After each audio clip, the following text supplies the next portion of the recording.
to give or not to give? That is the question facing many Chinese regarding Hongbao, or red envelopes, during Spring Festival every year. Hongbao refers to small red packets containing money usually given by senior members of families to the young during Lunar New Year. The token, given in hopes of good luck, health and success, can, in some cases, lead to trouble, upsets and even lawsuits. In Guangzhou, capital of Guangdong province, a court ordered the father of a 13-year-old boy to return red packet money given to his son.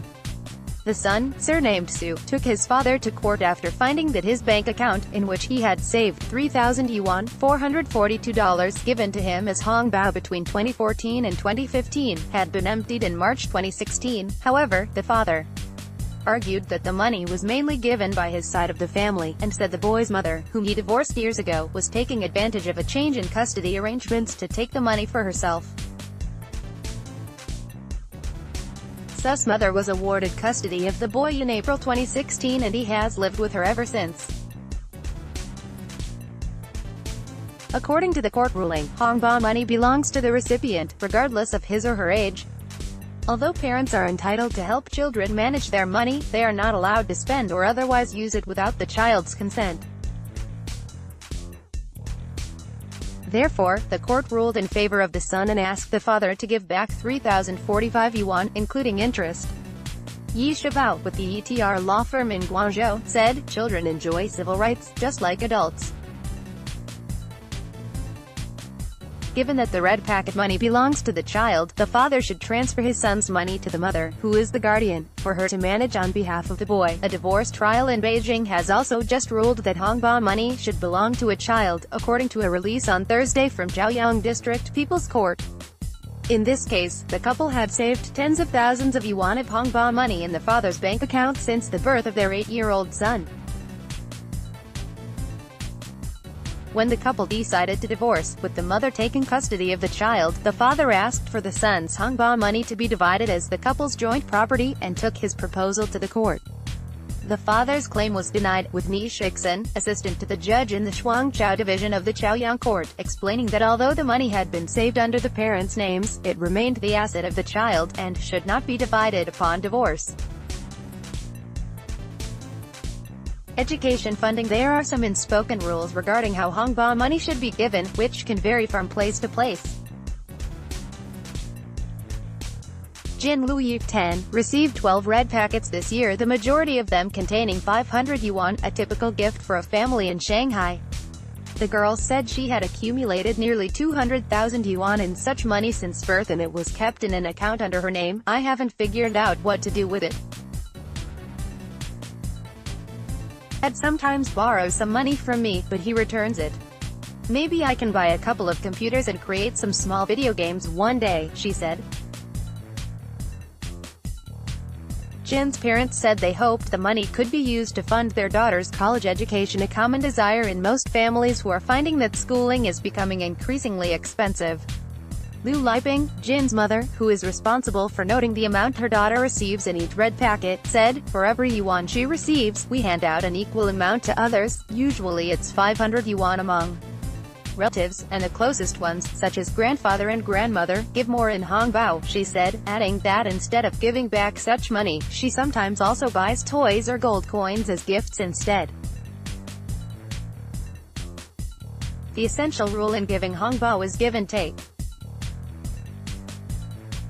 The rule is so deeply rooted in the minds of Chinese, especially the older generation, that anyone failing to follow this code of conduct risks embarrassment and being thought of badly by family members who receive inadequate red packets. In one of her short videos featuring various social phenomena during Spring Festival, Poppy Zhang, one of China's top streaming stars with millions of followers, shouted, "Beware of the red packet traps." In the video, which mimics public safety tips from the police, the star and her co-hosts play relatives giving lucky money to each other's children. She opens a red packet, only to find that the money her son has received is 200 yuan less than she gave out. The voiceover states, "Never trade small for big, always respect reciprocal rules." The 3-minute video also offers other advice for the red packet season. It tells children to beware when their mother says she will save their lucky money until they are 18, as it will probably be gone long before then. Adults are told to never trust relatives who tell them not to bring anything for the family dinner, as this leaves them open to the risk of being the only ones to do so and being labeled cheapskates. The video received more than 100,000 views on WeChat, with netizens saying it is so true, and many fueling the debate with embarrassing anecdotes. One viewer recalled that when she received a red packet from a relative, her mother took the money, put it in another red packet and handed it back to the relative's child. Wang Yiki, 29, an office worker for an internet technology company in Shanghai, returned to his hometown in Zunyang, a small underdeveloped county in Shaanxi province, for Spring Festival. When I received lucky money in childhood, the red packet contained only 20 to 50 yuan. I would be super happy if I found a 100 yuan note in the packet, he said. Wang added that in addition to money, food and clothes used to be given to relatives during the holiday. Gradually, reciprocal gift-giving is disappearing, and I think people are just sending red packets as they consider it a festive ritual. Now, the amount of money being given is 200 yuan or more, he said. The increase may be nothing to the rich, but can be a heavy burden for those who are desperately poor. Lin Yufeng, a research assistant in cultural communication at Nanjing University in Jiangsu province, said he found some poor families spent nearly one-third of their 30,000 yuan annual income on giving out red packets on various occasions. Lin made the finding while carrying out research in the rural Shangrao and Jinggang mountain areas in Jiangxi province. People there give red packets on many occasions, including weddings, children's one-month birthday parties, baby showers, as well as Spring Festival. For typical families, presenting this money is not a problem, as they will eventually recoup it, but for poor people, who are more often than not divorced or childless, these are one-way red packets, Lin said. But they tell me that they don't want to lose face or become isolated in a small society. This reflects the important role of the red packet in maintaining gongxi, or connections, in networking, Lin said, adding that the packets are only a form of gift, and the practice of exchanging presents is not uncommon in Western society. He recalled being a visiting scholar at the University of California in Los Angeles, when he was invited to a Thanksgiving party. The organizer's invitation email stated that guests should bring small gifts to exchange at the gathering. Buying appropriate Christmas gifts is also a difficult annual task for Westerners, he said. And with the concept of a market economy getting into more and more Chinese minds, bigger and thicker red packets are just something that come naturally.